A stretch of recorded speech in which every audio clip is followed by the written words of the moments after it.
Hello, everyone. Welcome. It is the Our Turf Football Podcast. The whole fam is here. You have me. I'm Dana. We have Kate. We have Lisa. We have Sonia. All four of us are here tonight because there's a lot to talk about. And I feel like we say that every week, but this week's kind of big. Today alone could fill an entire show, but we have a couple of things to talk about. We're going to talk about the trades that happened today. We're going to talk about kind of what happened over the weekend. To be honest with you, there were a lot of really bad games in football this weekend. Holy cow. But there were a couple of good ones. And then we've decided to do this mid-season review, right? Like you guys know, our big show at the beginning of the year is our Pick'em show. We go through, we're going to tell you how smart we are and how we know exactly who's going to win what. And then halfway through the season, which we are officially now, we go, so we were so wrong. But that's okay. Let me tell you, there's a lot of people who are really wrong this year. But before we get started, of course, we want to thank our sponsor, Donkey's Place Cheesesteaks.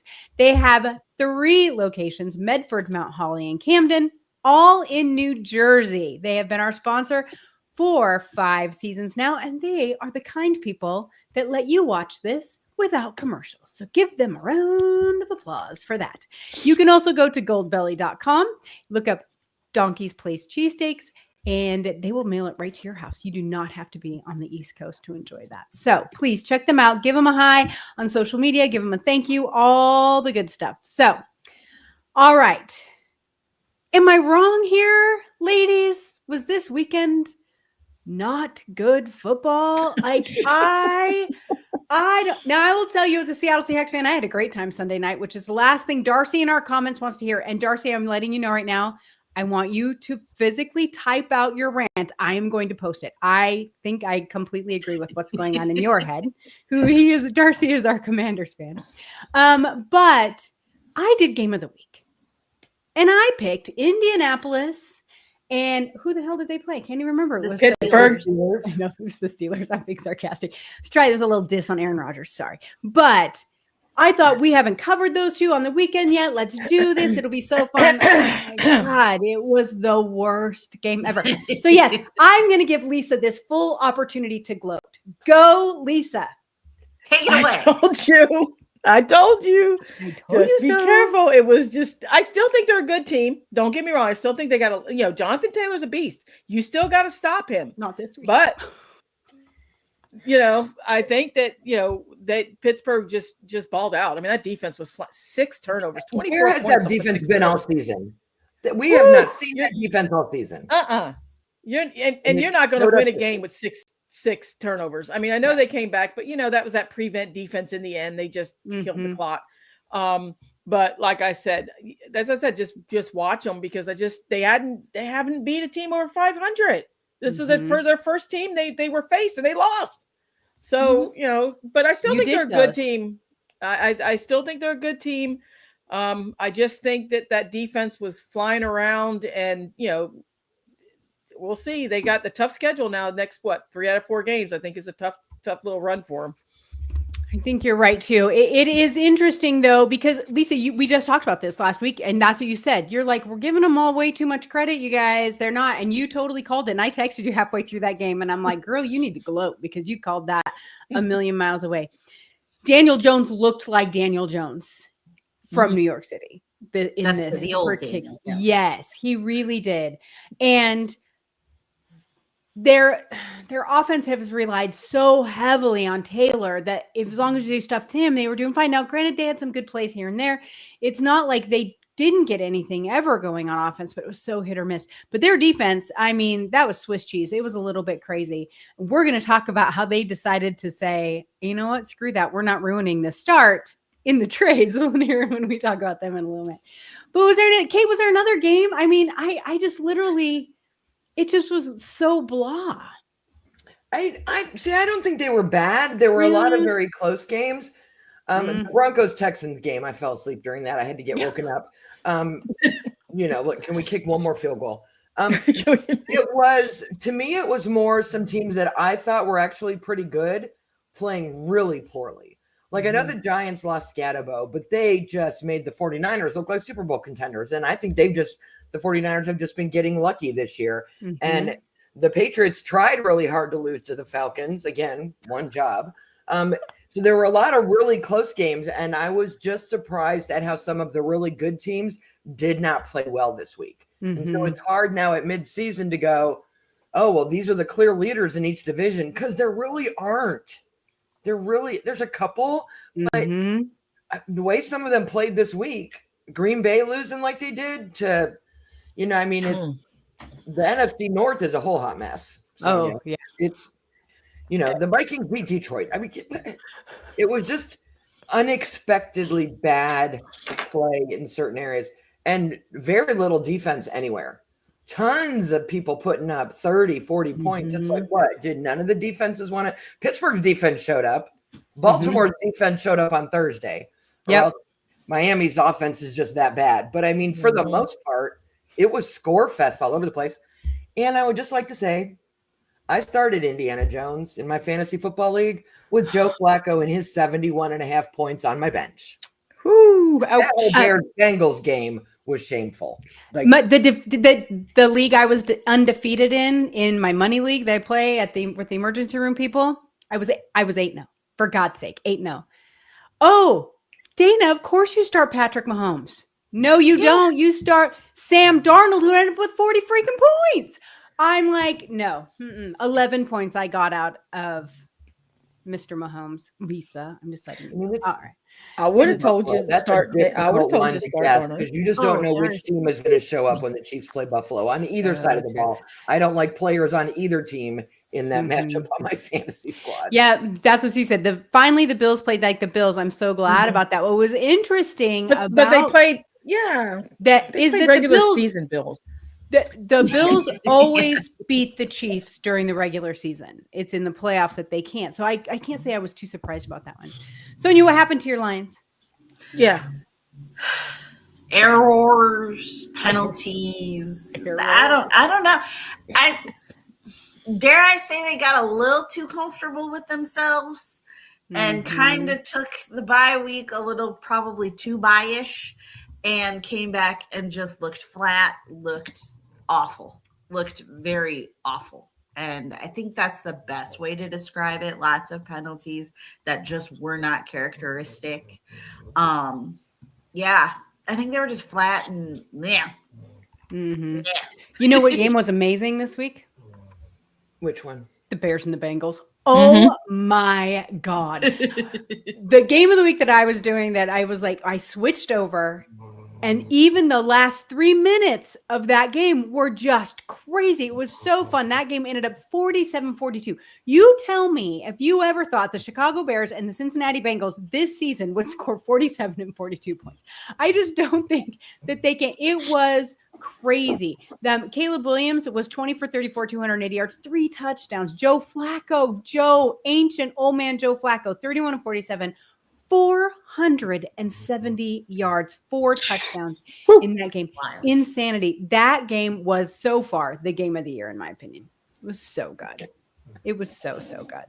So, all right. Well, let's go ahead. I'm trying to look through these comments. Darcy, I will get you, Darcy. I promise. And I agree with everything that you're saying. Oh yeah. Big Rigor said Bears and Bengals game was awesome. It really was. It wasn't though until the third quarter. They were down 28-3 and going into the third quarter. You're just like, you're turning this game, right? You're looking at another game. Then by the beginning of the fourth quarter, it was like, oh, geez, what's going on here? I mean, it was like a 1-score game. And like, well, that's why I like the Red Zone channel, because they're like, oh my God.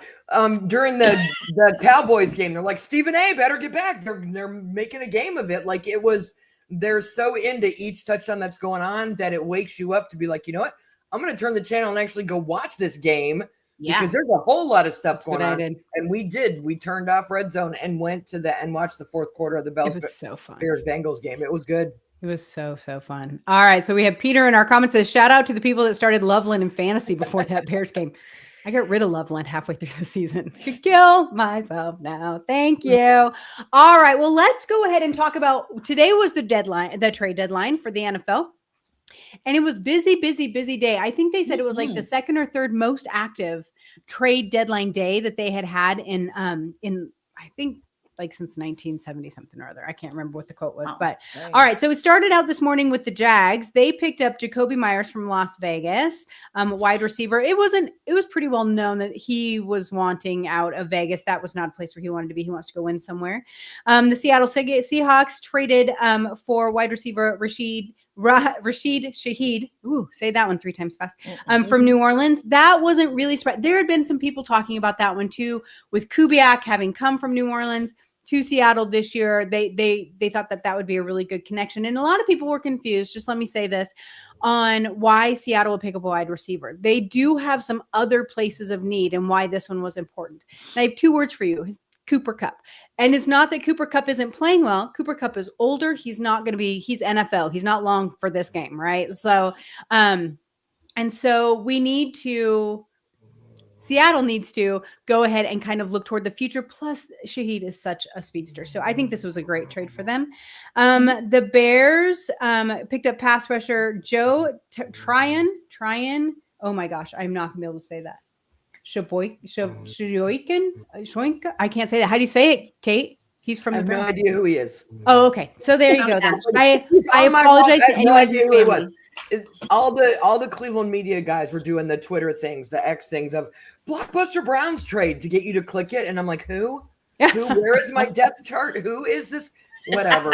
He was, I will say this, he was a former first round pick with the Buccaneers. Really? A couple years ago. Yep. Oh, wow. But shame on us. Wow, right? Yeah. He's gone to a better place. I was worried about Myles Garrett and David Njoku. So that's who we're all waiting to see. And I was waiting for Myles Garrett. And that was it, right? There was like everybody's looking at the big names. And it was just like, me. I was like, this is going to be a boring. Okay. These names, these people we don't know. I haven't gotten to the ones we know yet. I know. I understand. There's a lot of the good ones that we know. But then I'll let you go. But then it picked up. It picked up quickly. So then we have the Chargers picked up offensive lineman Trevor Penning from New Orleans. Also, New Orleans having the same amount of a fire sale that the Jets are. Dallas. I will never understand Jerry Jones. I'm just going to say that. I will never understand. But they picked up Quinnen Williams. Amazing. Which is a great player, great pickup. Could you imagine if they'd had another player still on their team from the Jets? They also picked up Logan Wilson out of Cincinnati, with both defensive players. So obviously that the defense is the place where they needed to be and focus on. All right. Then the Jets picked up some guy. The Jets were sellers, but they did pick up one guy from the Chargers, defensive back Joser Taylor. Okay. But then... not did they just get rid of Quinnen Williams, who would love to have on my team. Indianapolis picks up Sauce Gardner. This was the name that no one thought that they would pick up. He had just signed a huge contract with the Jets. This is huge. And what was the first thing that I sent you guys after that? Look at you, Carly is right. She is not effing around. She is in for it. Oh my God. Hold my beer. I am all in as a non-Colts fan on this owner. Sonia, she just sidelines, headset on. She's in it. So different than her dad. In it to win it. In it to win it. And I think she's different from her dad, obviously, but I also think in a good way, if you ask me, because look what she's doing. In a good way, I think, because in a totally good way. I think this is very good. And I think that she's driven and really wants to see this team succeed for him. So I think that's what we're seeing here. And she did it. She's like, let's go, boys. Let's do this. Let's turn this out. We're doing great. Let's get picked. Let's get a team. I love it. I love it too so much. It makes me so happy. Kate, were you surprised by any of these trades other than Sauce Gardner today? I mean, was there another one you expected to happen? You said you were looking out for Myles Garrett. So Myles Garrett's contract is untradeable. The hilarious rumor that's being floated around Cleveland, and everyone's got sources, right, is that the Browns were actually in talks with Jerry Jones to make a deal to trade Myles Garrett for Dak Prescott, which is why they got rid of Micah Parsons. there's never in a million years was that going to happen. Dak Prescott with his contract and his no trade clause was never coming to Cleveland. Didn't matter. I was worried about Njoku because while he's had some health issues, he is amazing at the tight end position. And we picked up a couple tight ends onto our practice squad the week before. And so I think they might have tried to move him, but didn't get an offer that they felt was worthy of him. They made their big move by getting rid of Joe Flacco. What I found interesting about the Sauce Gardner deal is that he has worn number one since he was in Cincinnati. He has always worn number one, and Josh Downs is number one in Indianapolis. And I just read a little while ago that Josh offered to change the number two to let Sauce keep his number one. And I think that's kind of cool because I think that team understands what he brings to them. Yeah. Anyone who watches film of that game of the week on Sunday will know how that was a big gaping position of need for the Colts. I think they win the trade day, not just because he's a big name, because I think they did the most to fill a position where they had need. I think everyone else kind of got deeper maybe. Yep. But I don't know that anyone fixed a problem the way Indianapolis did. Yeah, they really looked at it and said, where is our problem? Our problem is defense. Where's the biggest gaping hole in defense? We need Sauce Gardner. And they were like, okay, let's just do this. Let's just, contract. When they say F them picks is what Sean McVay said. So they're all in. Lisa, I was a little surprised not to hear more out of Miami as sellers. Yeah, I thought, Jalen Phillips, I knew he was going to be a goner. I knew. And like I said, it's his time here was done. He's one of those players that you look at and you say definitely needed a new start. I mean, the last couple of games, you watch some of the weak tackling, the draping, falling off the quarterbacks. Just needs a new start. The one that baffles me a little bit, I really thought they're going to move Chubb today. I really thought Bradley Chubb was going to go.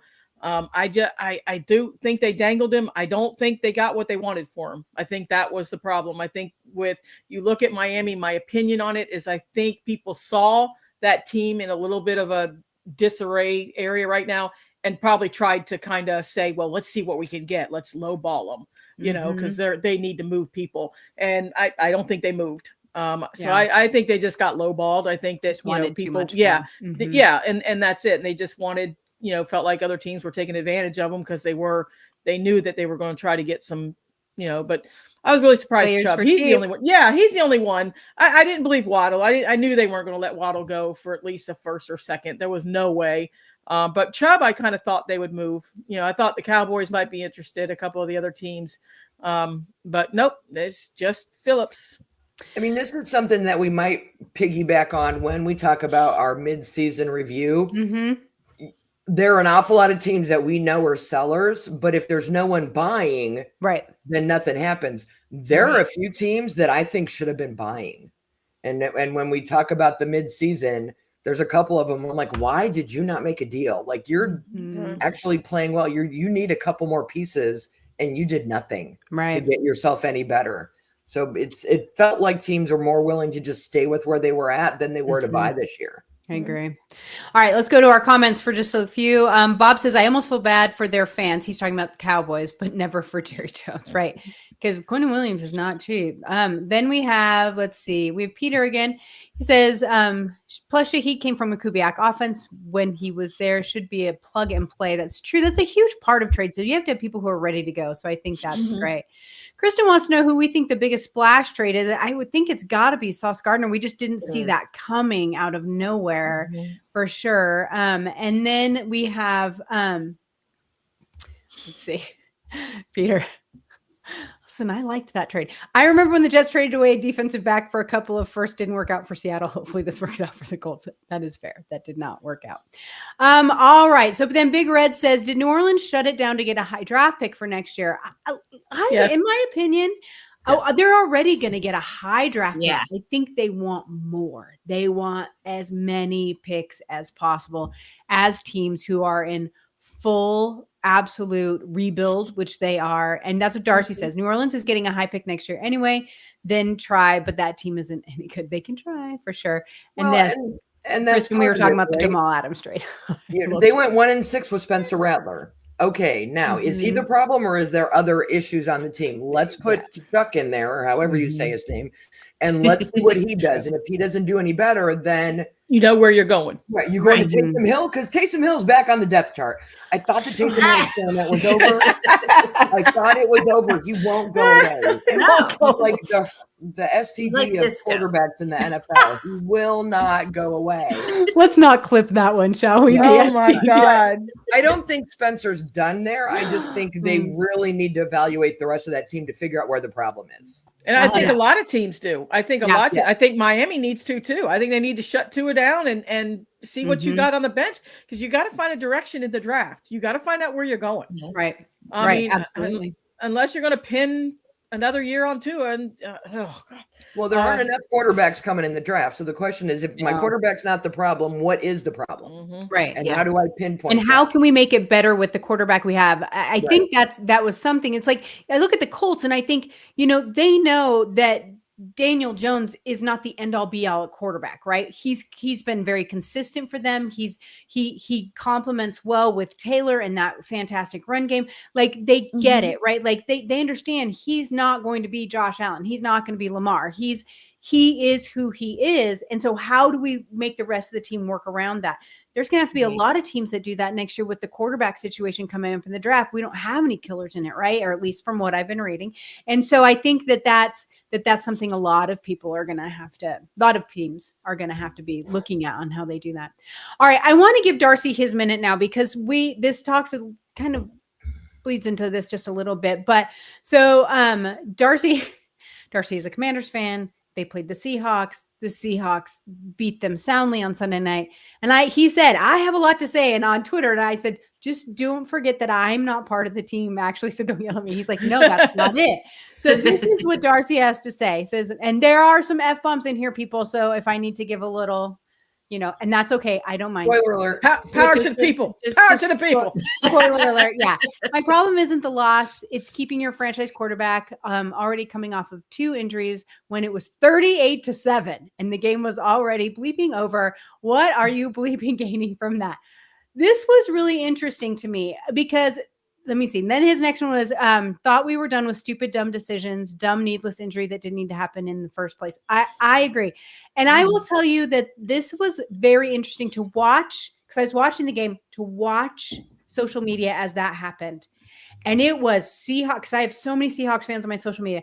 Seahawks fans, Commanders fans from all over there. Like, what was he doing in there? I did think Dan Quinn addressed it well. He flat out took full responsibility for it. They were in the middle of a drive. They were going. He kind of wanted to get that roll back. He knew they weren't going to win. I can kind of understand that to a certain point. But at the same time, I think that's sometimes the overzealous competitiveness of a coach. Right. Yeah. You know what I mean? Like, it's like, I don't know. The cautionary tale. We talk about this a lot. Sometimes it's the team that's in the lead. We're like, why is their starting quarterback still in? You're up by 30 points. Why? One day, one of these guys is going to get hurt and you're going to be like, why did I still have him in the game? Yeah. And on that play in particular, Jane Daniels is a gamer. He is always going to want to go, and he went for it and he got it and he paid for it. And so I don't know how long he's out with dislocated elbow, I think is what his non-throwing arm. And so they don't think it's not, well, from what I read today, it was not season ending. So well, I don't know. But this will be what we talk about every time we watch a blowout the rest of this season and maybe even into next year is look at what happened to him. Why are you not pulling him? And I will say that freaking field, I hate ever playing there. And then he also says, play any quarterback against Washington's D and you'll get 40 plus points. Fantasy football alert, in case anyone needs to know that, against Joe Witt's man coverage. Why do they bleeping play man coverage when they don't have the personnel for it? Yes, Darcy, I completely, I think that there's a lot of fans out there who are looking at their teams and saying, we are playing but not with our strengths for sure. So I don't know. It's very interesting and I'm so sorry. And then Darcy to say the fact there was no discussion at all to take him out by Dan Quinn, the coaching staff, is absolutely baffling. I think that too. Maybe one of the other coaches should have come up and been like, sir, do we need to pull him? I think we need to pull him. But at the same time, you want to roll. You want to keep going because you got another game next week. You want to try to get some kind of momentum. Maybe. Especially because he had been out with injury, right? So they were trying to get him. Yeah, I get it. You know, it's kind of hindsight 50. As a fan of a team who's given up 30 points in the last 3 minutes of a game, it ain't over till it's over. Look at the end of that Bears-Bengals game with the Bears 16 scoring and 14 points. Out of it, but you're not out of it. How much time was left? Yeah. Oh, yeah. I thought they were done. I think it was only 3 minutes or something. It was bad. And then Chase comes out and he's like, one freaking stop. They had to make one freaking stop. They had to make. All right. So let's move on. We're just going to go long tonight. So anyway, let's move on. I want to talk about this midseason review. I want to talk about what we thought was going to happen because everything was all pretty on paper at the beginning of the season. And where we are at now. Now, we kind of alluded to this last week, right? Because we're like, none of us had the Colts picked. And Kate pulled it up. She's like, yeah, none of us had the Colts pick for doing well. And then what do? They lose. So maybe we should not discuss the Colts. I'm not sure. But I want to know, Kate, give us kind of a synopsis of where we are at, right? Or where we thought that we would be this year, so far in this season. So, we had 4. Let's start with the AFC East. We'll go in alphabetical order-ish. AFC East, we had the finish being Bills, Dolphins, Patriots, Jets. None of us had the Patriots in the top spot. Lisa thought they could move up to second in that division. I do remember that. But no such luck. The AFC North, which is just a hot mess as well. We all thought the Ravens would either be first or second in that division, fighting for it with the Bengals, and they are both tied. They're good. Tied for second place with 3 whole wins each this year. But are we still sitting with that now that Lamar is back? Nope. Why Especially not? Because of their schedule. Their schedule is awesomely favorable for them to come right back and take this division. It really is. Still has them favored to win this division. Yeah, I do too. 2.5 games behind Pittsburgh, and Vegas still has the Ravens. Yeah, I believe they proved it Thursday night. That first week of Lamar back throwing 4 touchdowns. Yeah. They got an easy schedule. The next 3 games, they're going to get, and they said that it was said right before they even played the Dolphins. This next 3 game stretch with them is going to put them right back in the thick of things. Yeah. So because you wouldn't think someone with 3 wins would be in the thick of it in week 10. It is. They are. It's interesting. Yeah. Well, especially because Pittsburgh has only got 5 wins. It's not like they're 8-0 and have just made they had the opportunity to get away from the rest of this horrible division with, Ravens and Bengals with 3 wins and the Browns with 2, and they've only got 5. So this division is still very much up for grabs. In the AFC South, we're currently, as we know, you've got the Colts up on top, the Jags, the Texans with 3 wins in third, and the Titans with 1 win. We all kind of agreed that the Colts would be last in that division. Because we had no faith in Daniel Jones. We had none. We had the Texans in the top spot. Right, the Jaguars in Tennessee. We thought Tennessee would be much more improved this year. They've already fired their head coach, and at 1-8. So we were completely wrong about Daniel Jones, and I'm still not sure what's going on with the Texans. They're playing better now, so maybe they're closer to figuring it out. Injuries. But they're just, and if that's all it is, then they're getting healthy at the right time, and they can try to make a run for the division because they've only got, they're at 3 wins and the Colts are at 7. So I think it's at this point it's the Colts division to lose, right? And then in the West, we all thought the Chiefs until somebody beats them, and then the Broncos in second, followed by a mixture of us with the Raiders and Chargers. It was kind of like flip a coin. We had 2 and 2 on whether they were in third and fourth. And yet the Broncos are in first with 7 wins, the Chargers with 6, the Chiefs with 5, the Raiders with 2. I think the Raiders are pretty much who we thought they'd be. I'm surprised at how competitive the other 3 teams are, how close they all are, with the Chiefs actually being third with 5 wins. But the Chiefs they're like the Ravens. There's plenty of time left. They'll do what they do. They'll find a way. It's up to Bo Nix at this point, the same way it is up to Daniel Jones. Let me tell you this, you guys. This town, for those of you who might be new to the show, I live in Kansas City. And the news didn't know what to do with themselves. Like the local guys, they were like, they just flat out were like, well, we're just not used to this. Like we're used to losing to the Bills in the regular season, but we're almost at 500. Like they were baffled. And I was just like, that it happens, guys, and it was so interesting to me because I think the rest of us are just as baffled. They just, even when they're getting these players back and they got Rashee Rice back and they got all these, it's still not there. There's something not clicking with them. It's just interesting. And I will tell you that the Broncos fans are not real thrilled with their team either. They managed to squeak out these wins, but it's like, they're like punt, field goal, punt. Like they were like not happy about that at all.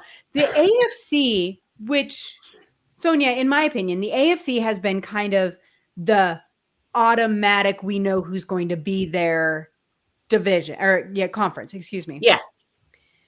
And this year that seems to have completely flipped because I feel like we have a really good feel of who's going to be there in the NFC, which we'll talk about here in just a second. But the AFC, I feel like it's completely up for grabs. It's totally up for grabs. And I think that, we had ideas based on, what we knew at Chiefs until anybody beats them and look at them go. And so, and I liked that too, because it's just different. And so I like having the different people involved and it's a nice surprise and it's wide open, especially like we said, the Ravens are getting hot at the right time. They got 4 wins, but it's going to open up for them. I think so too. That's what Kristen said. The Ravens are on the ascent and they are hungry, which is absolutely true. But is that a surprise, Dana? Though I still think because we still had the Bills, Chiefs, Ravens. I still think they're the 3 power plays in the AFC. So I mean, the Chiefs aren't even in the playoff picture right now, though, Lisa. Right? They will be.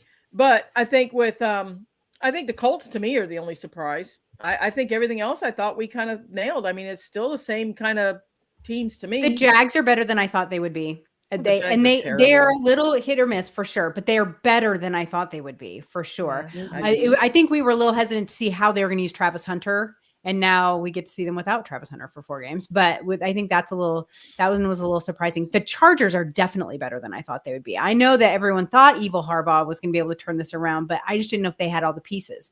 So that one is a little Patriots are huge. The Patriots. Win streak. They're 7-2. I didn't know that they get 7 wins all year. Yeah, I agree. Yeah. Patriots and Colts, I think. Yeah, those are pretty good. This is a good. Big Red says the days of copy and pasting stories for Kansas City is over. Exactly. They're actually going to have to write something new. I don't know. Oh, this is a good question. I'm going to give this to you, college people. Could Brian Kelly coach in the NFL? Titans? No. Thank you. No. Nope. The answer is no there, Big Red. So sorry. No. Sue says that she knew the Pats would be good this year, but didn't expect them to be better than the Bills so far. I think that's just a surprise to everyone. So absolutely. All right, let's look at the NFC.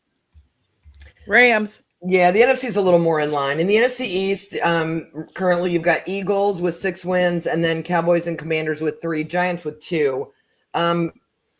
We all picked the Eagles to win. We thought the Commanders, it would be a really tight race between the Eagles and the Commanders. So the Commanders have very much underwhelmed us with what they've done. And then we had Dallas and the Giants battling for last place, which is correct. But, there have been times with the Giants where I keep forgetting they're 2-7 because they play better in moments. And Jackson Dart is figuring it out. And I hope they give them all this year to figure it out, because I think they're really close to being a threat. I don't know. I think Dable is like hot. I think he's gone. I think he's gone. I do. The Scatabo injury hurts them so much. He was like Woody for Jackson Dart, the same way that Indiana Jones has Jonathan Taylor. You need that guy that can help get the defense off your back to open up the passing game, and that's hurting them a lot. The NFC North is just a hot mess. We had the Lions.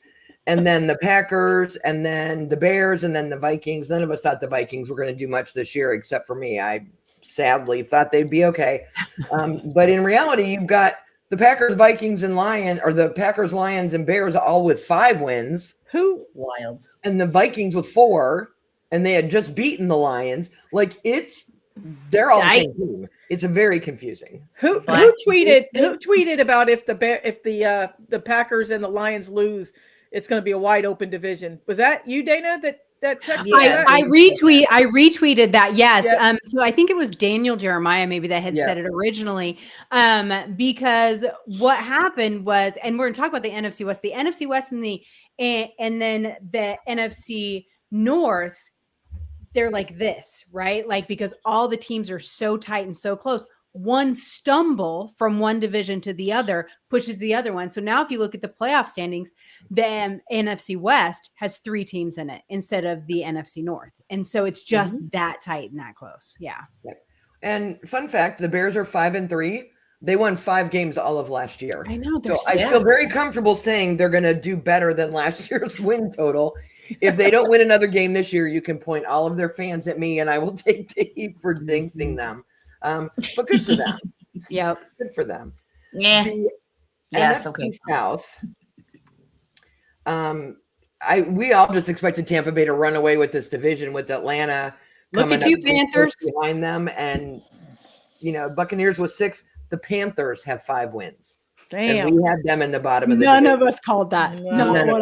None of us thought they had done anything to get any better. And maybe it has just taken Bryce Young this long to figure it out. The Falcons somehow only have 3 wins, and the Saints are 1-8.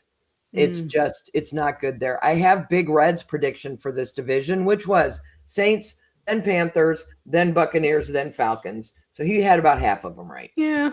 Good job. But He I called did his draft shot. Big Reds. He's calling his shot. Yeah. He is. And then in the NFC West, you've got currently the Seahawks, Rams, and 49ers all with 6 wins, but the 49ers haven't had their bye yet, so they've got 3 losses. And then the Cardinals with 3 and 5. We were a mixed bag on this. Dana had the Seahawks win in this division. I had the 49ers. So did Lisa. Sonia had the Rams. We're all right.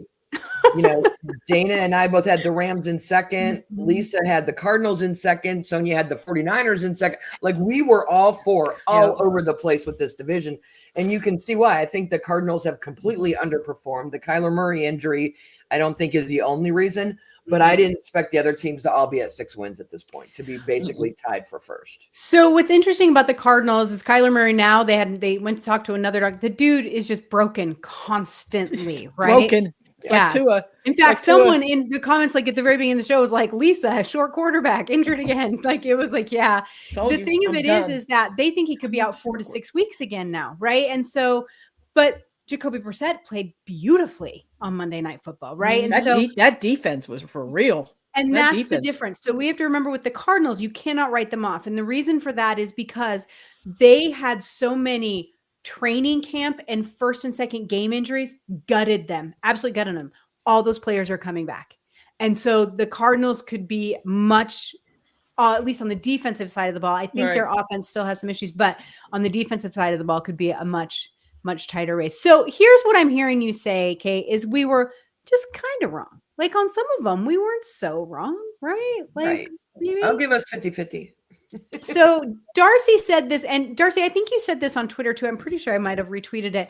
It said in the NFC, 10 wins is probably not making the playoffs because that's how deep it is. And that's where I think Big Red's comment of Carolina getting a wild card spot, it might probably not happen, even though they're at 5 wins and right now look to be in the mix of everything. If you look at the schedules, they're going to have to at least get to 10 wins. I don't know that there is any way you make the playoffs under 10 wins in the NFC this year. I completely agree with that one. The only thing I'm going to say is if anybody ever has a back injury or a herniated disc or a protruding disc, needs to go see the Rams doctor, because whatever the hell they did for Matthew Stafford, I want some of that. You know, dude, let me tell you something. I mean, we all did it. Every single NFL we all did it. Who plays with a back injury with a herniated disc in the NFL? This dude is straight fire right now. The Rams are flying right under that radar, and they are the hottest team right now in the NFC. I'm gonna tell you right now. Damn, here's the thing. Here's the thing, though. This is what, if I was a Rams fan, Puka Nacua was hurt, then he was back, then he's hurt again. You have a quarterback who one funky hit, you're done. And so stack the wins now. I'm all about it. Stack those wins now because the Rams are going to have to. There's no other way in case something, but you're not wrong. I want to know what that injection was because it Right? was pretty interesting. Seriously. So Kristen says Dana, Bob, and I, and all the 12s knew the Hawks would be power players this year. We did. And that is just because, not because that's the fan of our team. We saw the way they were building it and had complete trust in that. I completely agree. Sue says she had the 49ers. It's so close. It's such an interesting division. I think that is what Bob agrees. Jacoby Brissett looked a damn sight better than Kyler Murray. Yes, Bob. Done with short quarterbacks. Yeah. So Dana, for you in the 12s, yeah. have you been pleasantly surprised by Mike McDonald? I don't know if you guys knew what to expect. I keep forgetting his name, which is a song by Michael McDonald. Mike McDonald. Yeah, we still don't have a nickname for him. I can't get one for him. I don't know what it is. I can't figure it out. But anyway, I think most knew that the defense would be insane, right?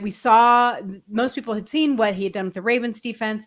They knew it took like half a season and then they were rolling. Like you got that feeling. And he is a product of the Harbaughs, right? And so you know that is going to, because he worked for both. He worked for Jim in Michigan. He worked for John in the NFL. And so it's like, you knew kind of where that was coming. So we knew the defense. I think the transition from Pete Carroll to Mike McDonald with the offense was really the biggest question mark. Then they thought they were going to be smart, brought in a college offensive coordinator. Grubb did not work out. So then they went and got Kubiak because they knew what they wanted. Cleaned house. When they cleaned out the house, I think it's when everyone started getting questioned. Oh my God, you got rid of DK. Which DK had 2 catches for 6 yards in that Steelers game the other night. I just want to put that out there. So yeah, exactly. And Gino, I love Gino as a person. He's great. As a player, he's pretty good. I know Lisa hates him, but we see what's going on with him too, right? So I think it was good. Did you see that pick? Which one of the one 11? that he threw that for the 2 point? Good God. Yeah. But I do think that it's really interesting that it has come together so quickly. I think that's what's surprising most Seattle fans. I think it's also surprising the Niners and the Rams and the Cardinals fans too. It's like, wait a minute, we thought we had another year of Seattle building up there. They didn't see that it would be so tight. But for years, and granted it was, 5 to 10 years ago, this division was the best division in football for years. And then it missed, and now it's kind of back again. So we'll see. But then again, the NFC North right there, all tight together too. They're just such similar teams. They know what they need to play each other in both of those divisions. And I think that that's really important. So I like how Sam Darnold's been playing. I'm not surprised. I figured he'd fit in and they'd find a way to make him play well. The question has got to be what's going to happen in the playoffs, because that's what we saw in Minnesota. Right. Is he going to be able to do that in the playoffs? We do know he was injured at that point, but still, you still need to see that. But then Lisa and loving a quarterback. What about this little quarterback controversy they have going on in San Francisco right now, where they have Brock Purdy, the $200 million man, who they're slowly bringing back because their backup's playing so damn good, right? I don't think you can take him out. I know. I wouldn't. It's so interesting. I wouldn't. I mean, it's sort of like, if you had a bye or something, maybe, but damn, look what we were talking about with Sonya with the teams with the buys. They crap the bed the next game. Yeah. It's like I hate the buys sometimes. It's nice because if you have injured players, but good Lord, it's like they went on a vacation or something. Starting? Is that Mac Jones? Yeah. Mac Jones. Mm-hmm. Yeah. And he's a game manager, and that's all. He is. But that's a Shanahan offense, is it not? Yeah. You don't need an all-star. You just need him to execute his plays. And even his management skill, he's just brings it up and brings it up and brings it up. And I wouldn't pull. I think that's a trusting in himself. Yeah. I wouldn't start him. I'd stay with Mac, and you know what? Lick your wounds and trade him at the end of the season. I mean, you really could. So, Kristen, God love you. Calculated hothead is what Dexter Lawrence called Mike McDonald after the Sunday Night Football interview. I love calculated hothead. I love that a lot, actually. So that's good. But and then Sue's like, Mac Jones is doing his job. He really is. That's most important. So for sure. All right. So sorry, guys. 15 minutes over. But we like to chat. That's just what we do like to chat. It's all good. For sure. All right, everybody. So we will be back next week. We just had a conversation before the show started that we really want to do a segment on female owners. We were so impressed with what Carly Israel is doing. We have Jody Allen and Sia. There are these women all over the place that are doing cool things. So hopefully we're going to get that together for you in the next couple of weeks. Maybe have a special guest or two on to talk about that. That'll be really interesting. But we will be back again next Tuesday, as we are every week, right here on YouTube. So if you are watching over on Facebook, over on Twitter, next time, come to YouTube, join us. We will put you in our chat, and then you can be like Kristen and Big Red and tell us how good our show is and make us feel good. We want to thank everyone in the chat for That's right. All right, everyone. We'll see you next week. Have a great night.